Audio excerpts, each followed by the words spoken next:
आज हम एक बहुत ही महत्वपूर्ण विषय पूंजीवाद के बारे में चर्चा करेंगे। पूंजीवाद का अर्थ क्या है?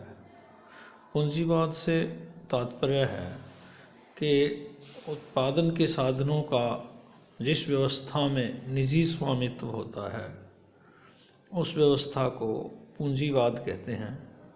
उत्पादन के साधन कौन कौन से हैं? जिनमें मुख्यतः पूंजी, जमीन, इंफ्रास्ट्रक्चर जिसमें बिल्डिंग, मशीनें तथा श्रम है जिसमें मज़दूर हैं, टेक्नोक्रेट्स हैं, इनको मिलाकर के उत्पादन के साधन बनते हैं।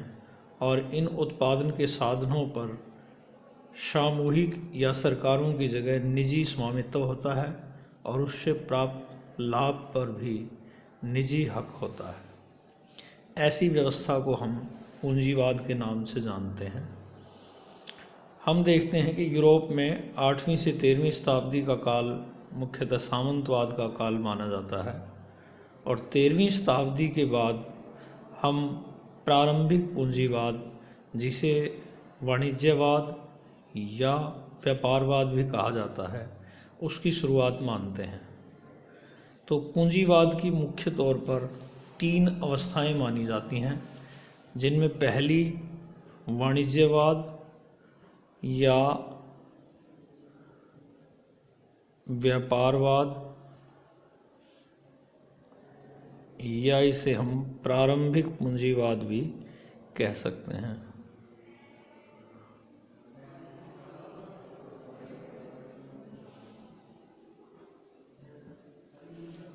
दूसरी अवस्था, ये जो पहली अवस्था है, ये लगभग 13वीं शताब्दी से लेके और 18वीं शताब्दी के मध्य तक चलती है। दूसरी अवस्था, जिसे हम विकसित पूंजीवाद भी कह सकते हैं या जिसे औद्योगिक पूंजीवाद कहते हैं, विकसित पूंजीवाद या औद्योगिक पूंजीवाद, जब सरप्लस पैसा व्यापारवाद से इकट्ठा हो गया बहुत, तो उसके बाद बड़े बड़े उद्योग लगने लगे, औद्योगिक पूंजीवाद कहा जाता है। तो ये पूंजीवाद की दूसरी सबसे महत्वपूर्ण और विकसित अवस्था है, जिसमें बड़े बड़े उद्योगों की शुरुआत हुई और ये लगभग 1750 ईस्वी से इसकी शुरुआत इंग्लैंड से मानते हैं। तीसरी प्रकार का पूंजीवाद, जिसे वित्तीय पूंजीवाद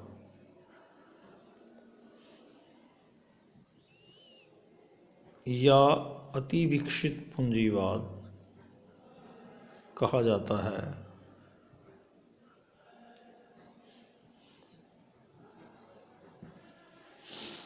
जब बड़े बड़े समृद्ध बैंकों तथा बड़ी पूंजी बीमा कंपनियों की मदद से बहुत बड़े उद्योग पूंजीपतियों द्वारा स्थापित किए गए।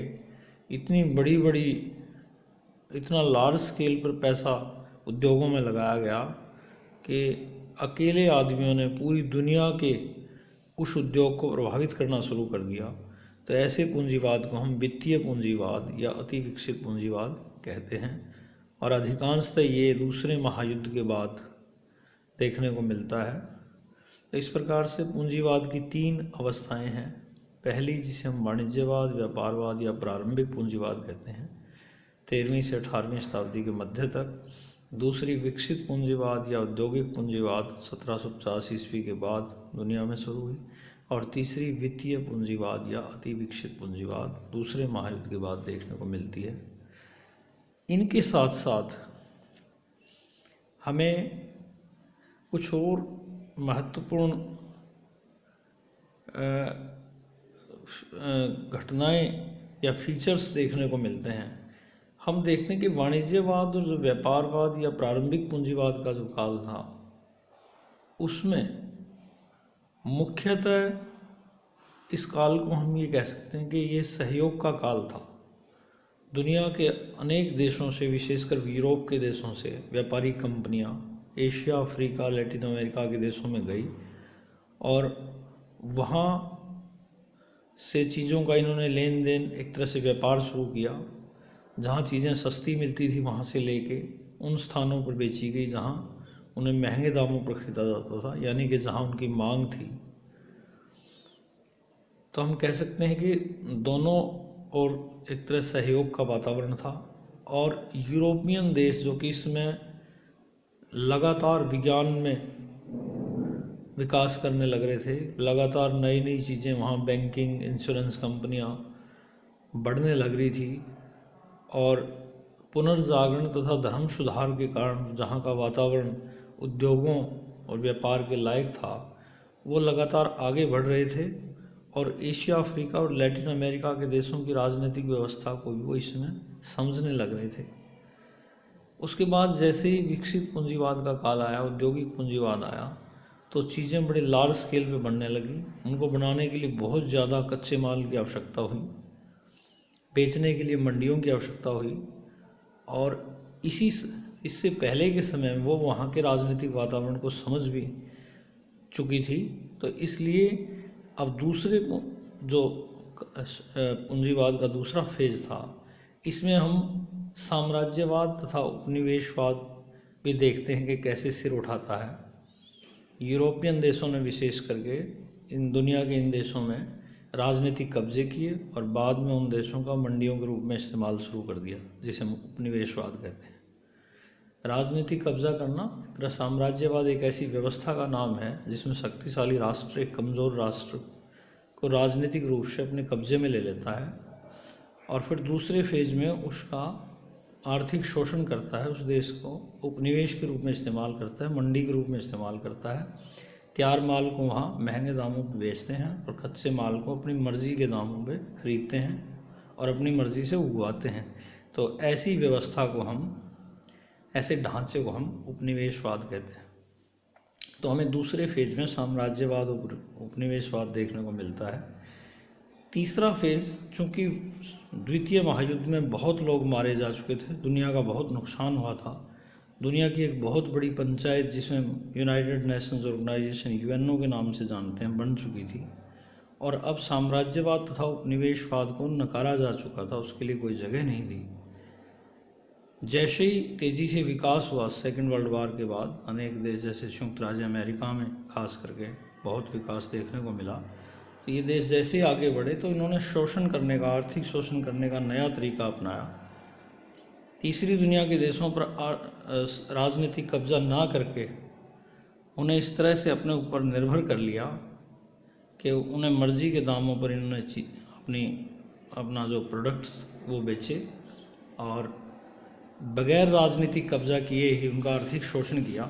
इसलिए हम इस प्रकार के व्यवस्था को नव उपनिवेशवाद कहते हैं, जिसमें साम्राज्यवाद नहीं आया, राजनीतिक कब्जा नहीं हुआ, लेकिन फिर भी उस देश का आर्थिक शोषण किया गया। तो इस व्यवस्था को हम नव उपनिवेशवाद के नाम से जानते हैं। तो इस प्रकार हम देखते हैं कि पूंजीवाद, जिसमें उत्पादन के साधन, जिसमें भूमि, पूंजी, इंफ्रास्ट्रक्चर और श्रम, चारों चीज़ आ गई। इन पे उत्पादन के साधनों पर निजी स्वामित्व होता है, सामूहिक या सरकारों की बजाय। ये फीचर हमें 13वीं शताब्दी के बाद, सामंतवाद के बाद देखने को मिला। और इस पूंजीवाद के हमने 3 फेज जाने: वाणिज्यवाद या प्रारंभिक पूंजीवाद, विकसित पूंजीवाद या औद्योगिक पूंजीवाद, जिसमें औद्योगिक क्रांति भी आई, और तीसरा वित्तीय पूंजीवाद या अति विकसित पूंजीवाद। और इनके साथ 3 तरह की राजनीतिक व्यवस्थाएं देखी, जिसमें पहली व्यवस्था में सहयोगवाद और राजनीतिक व्यवस्थाओं को समझने का काल था, दूसरे में साम्राज्यवाद और उपनिवेशवाद आया, और तीसरी में नव उपनिवेशवाद देखने को मिलता है। तो इस प्रकार से हम इसको समझने की कोशिश करेंगे। तो पहले हमारे जो सिलेबस में है, वाणिज्यवाद का हमारे चैप्टर है, उसको हम विस्तार से जानेंगे। और फिर पूंजीवाद, जो कि विकसित पूंजीवाद था, उसके फीचर्स देखेंगे। और इसके साथ एक और है औद्योगिक क्रांति पे हमारे एक और चैप्टर है। तो इनको हम इस तरह से ये इन सभी का आधार बनेंगे, उनको समझने में मदद करेंगे।